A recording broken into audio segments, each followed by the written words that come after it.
توکل، اللہ پہ نظر رکھنا، اللہ پہ اعتماد کرنا، اللہ پہ توکل کرنا، اللہ سے ہونے کا یقین دل میں آنا، غیر اللہ سے نہ ہونے کا یقین دل میں آنا، یہ سب چیزیں شریعت کا حکم ہے۔ تو جس طرح شریعت نے بتایا ہے اسی طرح ہم نے یہ عقیدہ رکھنا ہے، اپنی طرف سے توکل کو ڈیفائن نہیں کرنا ہے۔ اخپل طریقے سے آپ توکل کو ڈیفائن نہیں کریں کہ میں جو ہے وہ اللہ پہ توکل کر رہا ہوں، بس میرے کام بن جائیں گے۔ تو توکل کا یہ مطلب ہے ہی نہیں جو لوگ لے رہے ہیں بھائی۔ توکل کا مطلب یہ ہے، نبی صلی اللہ علیہ وسلم نے ارشاد فرمایا شد عقالہ وتوکل علی اللہ۔ صحابی نے پوچھا یا رسول اللہ، میں اونٹ کو رسی سے باندھوں یا ایسے ہی کھلا چھوڑ دوں، اللہ پہ توکل کروں کہ اللہ بچانے والا ہے؟ تو آپ صلی اللہ علیہ وسلم نے فرمایا پہلے رسی سے باندھو، اس کے بعد اللہ پہ اعتماد کرو کہ اللہ بچانے والا ہے۔ اس میں آپ صلی اللہ علیہ وسلم نے اعتدال کا راستہ ہمیں بتا دیا کہ نہ تو اسباب سے آپ نے اعراض کرنا ہے اور نہ اسباب پہ نظر رکھنی ہے۔ باندھنی رسی ہے حفاظت کے لیے، اس کے بعد آپ نے سوچنا ہے کہ بھائی رسی جو باندھنی تھی میرا کام ہو گیا، اب اگر بچائے گا تو اللہ بچائے گا، نہیں بچائے گا تو یہ رسی کسی کام کی نہیں ہے۔ میرا جو فرض تھا وہ میں نے ادا کر لیا، اونٹ کو میں نے رسی سے باندھ لیا، اس کی حفاظت کا انتظام کر لیا، جو میرا فرض تھا وہ ادا ہو گیا ہے۔ اب آگے اللہ کی مرضی، اللہ بچانے والا ہے، وہ بچائے گا تو بچ جائے گا اونٹ، نہیں بچانا چاہے گا تو 6 رسیاں بھی باندھوں گا پھر بھی یہ اونٹ چوری ہو جائے گا۔ ہمارے ہاں جو توکل سکھایا جا رہا ہے بیماریوں میں اور مختلف چیزوں میں، وہ اس قسم کا سکھایا جا رہا ہے کہ ہم نے کچھ بھی نہیں کرنا، اللہ سب کچھ خود بخود کر دے گا۔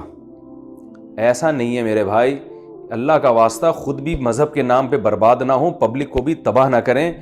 جو لوگ ہیں وہ دین سے دور ہو جائیں گے۔ آپ کو پتہ ہے کہ مسلمانوں کو میدان جنگ میں جہاں بہت ساری فتوحات ہوئی ہیں، شکستیں بھی ہوئی ہیں، خلافت عثمانیہ تباہ ہو گئی پوری۔ کیوں تباہ ہوئی ہے؟ اسی وجہ سے تباہ ہوئی ہے کہ خلافت عثمانیہ میں دیندار بہت تھے، علماء بہت تھے، لیکن یورپ اس وقت جو تیاریاں کر رہا تھا نا جنگی، اور جو ترقی کر رہا تھا خلافت عثمانیہ میں، اس پیمانے پر کام نہیں ہو رہا تھا، اسباب نہیں اختیار کیے جا رہے تھے۔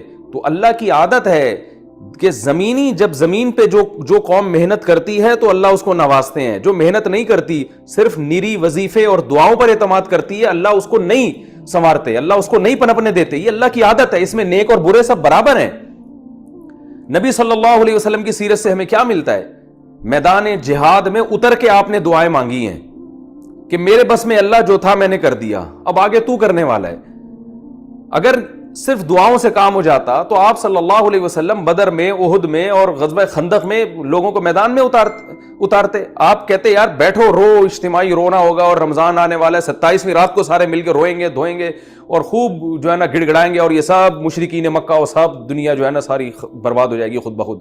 نبی سے زیادہ کس کی دعاؤں میں طاقت ہوتی بھائی؟